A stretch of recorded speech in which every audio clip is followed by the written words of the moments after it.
तोड उठवले, देवराला म्हणून नाही केला. आता तर बंडू उतरे 4 गुन्हे दाखल आहेत, कमी केलेत. वत्तूरला आत्ताही बी जर आपण गेलो आणि जर फिर्याद दिला तर तो जेलमध्ये जाईल. तिथं जो एक फिर्याद आहे तो याची दरोड्याची फिर्याद आहे. पण आता जर आपण फिर्याद त्याला हे केलं, त्या बंडूला आत टाकलं तर मग ते त्याचं ते लगेच भांडवल करतील. त्या बंडूला आत टाकलं, तू आज जाणारच आहे बाबा. तू काय कायदा कोणता बाप नाही, केसी क्वार्टर आहे. तुम्ही जरी तात्पुरतं तुम्हाला जामीन झाला 3 केसीमध्ये, तरी 1 केसीमध्ये अजून जामीन नाही. ते उद्या जरी एसपीला फोन केला ना, याला जामीन नाही ना, हा लोकांना शेत होतोय, तरी तू जेलमध्ये असशील.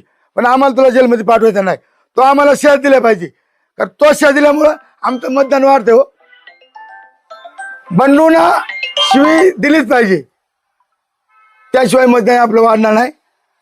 त्या सर्व मित्र परिवारांना माझं आव्हान आहे का मित्रांनो, प्रचार करा, खेळीमेळीच्या वातावरणामध्ये करा.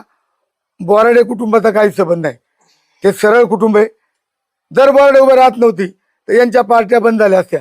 याला खाया प्या लागत आहे म्हणून बोराडेबाईला तिने वर केलेले. बोराडेबाई पंचायत समितीला उभी राहिली असती तर आमची निवडणूक या गटातली बिनविरोध झाली असती.